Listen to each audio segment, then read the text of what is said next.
¿Qué tal? ¿Cómo están? Muchas gracias por acompañarnos en este espacio internacional. Hoy contamos con un invitado de lujo. Nos acompaña el embajador de la Unión Europea aquí en Chile. Estamos con Rafael Dochao Moreno, que es embajador de la Unión Europea, como decía, y está aquí en Chile, bueno, él vive acá, pero está ahora promoviendo una agenda de apoyo de cohesión social e integración entre Chile y la Unión Europea y innovación y competitividad. Todo esto a través de la Agencia de Cooperación Internacional de Chile, ACSI. ¿Cómo le va?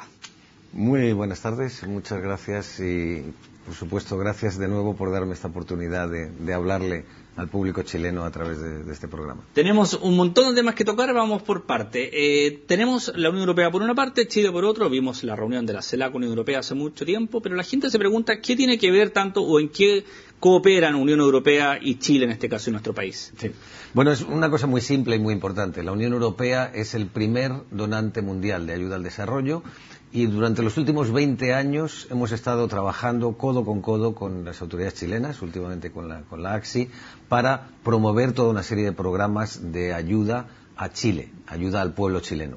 Los últimos programas, sobre todo, han sido programas, por un lado, de cohesión social, para limitar esa brecha existente entre los chilenos pobres y los chilenos ricos, y, por otro lado, para promover la innovación, promover el desarrollo de las nuevas tecnologías. Pero en concreto, digamos, ¿en qué se refleja, por ejemplo, al chileno o qué acciones en concreto se han llevado a cabo? Bueno, pues hemos hecho multitud de acciones. Hemos hecho acciones, por ejemplo, de apoyo a las pequeñas y medianas empresas, hemos hecho apoyo a través de las municipalidades, más de 3.000 municipios que se han beneficiado de actividades de promoción de la pequeña y mediana empresa y promoción del emprendimiento. Hemos hecho operaciones, por ejemplo, en el marco del terrible tsunami, el terremoto del 2010, apoyando a las gentes que habían sufrido más. Estamos apoyando, por ejemplo, a las regiones para que sean capaces de establecer sus propios programas de desarrollo endógeno. Es decir, es un programa que ha beneficiado efectivamente a miles y miles de chilenos, o directamente con ayudas en caso de catástrofes, por ejemplo, o también, digamos, a través de las instituciones. ¿Y en qué los motiva, en el fondo, a hacer esto? ¿Por qué tendría que interesar a la Unión Europea, por ejemplo, establecer este tipo de lazos con Chile o con Latinoamérica? Bueno, eso es parte de nuestro acuerdo de asociación de hace 10 años, pero hemos empezado la cooperación hace ya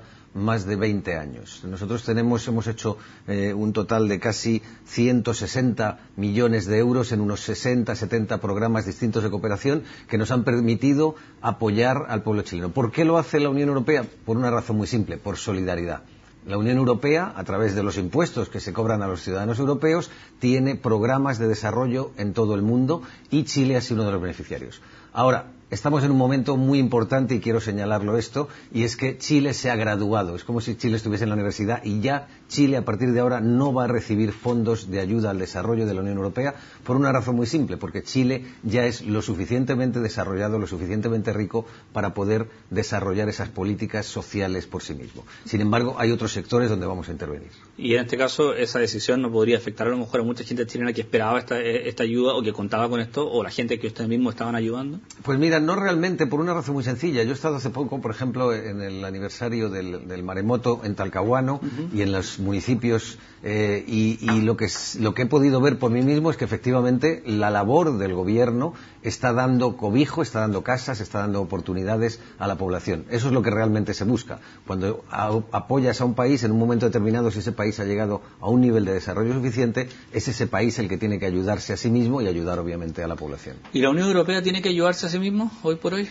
Bueno, la Unión Europea siempre se ayuda a sí misma, es decir, uno de los elementos fundamentales de la Unión Europea es que existe ese concepto de solidaridad que existe con otros países del mundo, existe a nivel interno. Por ejemplo, se habla mucho de la crisis del euro, recientemente hemos tenido el caso de Chipre, y uno de los elementos fundamentales es que no se abandona a nadie. Es decir, Chipre acaba de recibir una ayuda adicional de 10.000 millones de euros. Aparte, Chipre va a hacer un esfuerzo de ahorro y es todo el tema de lo que se va a sacar de una tasación de los depósitos de más de 100.000 euros. Pero, por ejemplo, uno de los elementos fundamentales es eso. La Unión Europea decidió ya hace un par de años que jamás se tocan los depósitos de los pequeños ahorradores. Y, por tanto, esos depósitos de menos de 100.000 euros, ni en el caso de Chipre, ni en ninguno de los otros países se van a tocar. Ahora, yo estoy de acuerdo con su posición a lo mejor, pero mucha gente podrá decir que, sobre todo los países del sur, que se los ha abandonado. mundo y que el hecho de pertenecer a la Unión Europea no es necesariamente una cosa de orgullo, sino que también les ha implicado una serie de costos, de recortes, costos asociados que ellos no lo tenían contemplado a lo mejor cuando eran países individualmente. ¿Qué responde usted a toda esa gente? Bueno, cuando uno es socio de un club tiene que respetar todas las reglas del club. No se puede estar en un club y respetar las reglas que te convienen y decir, bueno, las que no me convienen no las respeto. La Unión Europea efectivamente tiene una serie de reglas y una de ellas, y eso se decide por parte de los 27 Estados soberanos, es que en el marco de la crisis actual los países tenían que hacer sus deberes. ¿Qué es hacer sus deberes? Pura y simplemente no podíamos mantener un status quo en el cual en gran medida el desarrollo de muchos países se había basado en la deuda. Un exceso de deuda que había generado, por supuesto, en países, por ejemplo, como mi país España, una hiperinflación en el sentido del sector inmobiliario, que había crecido de una forma brutal.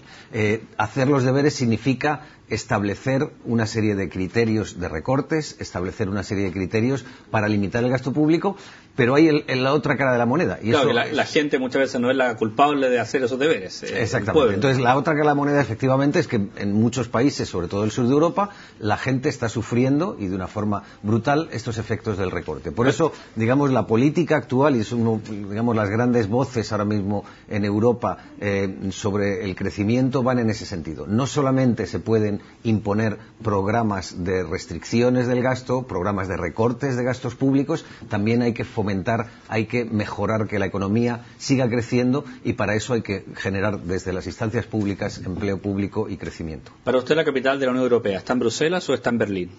La capital está en Bruselas para lo que es las instituciones comunitarias. También está en Estrasburgo, porque es donde está parte del Parlamento Europeo, también se reúne en Estrasburgo. Está en Luxemburgo, donde está el Tribunal de Justicia. Es decir, tenemos varias capitales. Usted sabe lo que iba a mi pregunta. Pero volviendo a las preguntas, efectivamente, en un país donde los 27 deciden, digamos, de forma colegial, y normalmente por unanimidad, por mucho que un país intente imponer a todo el resto, es prácticamente imposible. Aunque sea la gran potencia ahora mismo económica, el gran motor de Europa, que es Alemania. Por tanto, el debate está ahí. Es decir, en cualquier persona que pudiera asistir a un Consejo Europeo vería que no es todo un camino de rosas para que la canciller Angela Merkel imponga sus políticas, porque hay, digamos, voces que imponen al final un equilibrio que es donde realmente trabaja la Unión Europea.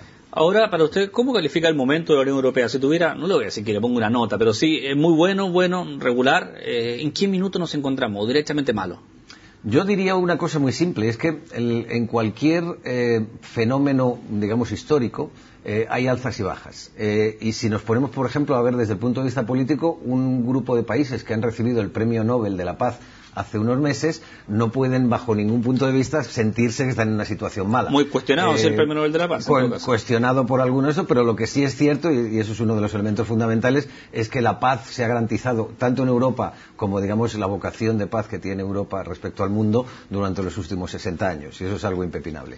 Pero, volviendo a la pregunta, lo que está claro es que si nosotros estamos en una situación de crisis, pero somos capaces de afrontarla apoyando a los más débiles y además ayudando a que haya la reforma necesaria para crecer más, lo que estamos es sentando las bases del futuro. Tal vez esa es la pregunta que se pregunta, valga la redundancia, el de la calle. ¿Esto se soluciona con más Europa o se soluciona directamente con más nacionalismo o con más introspección, digamos, ir de país en país y que cada país busque su propia solución? Ya.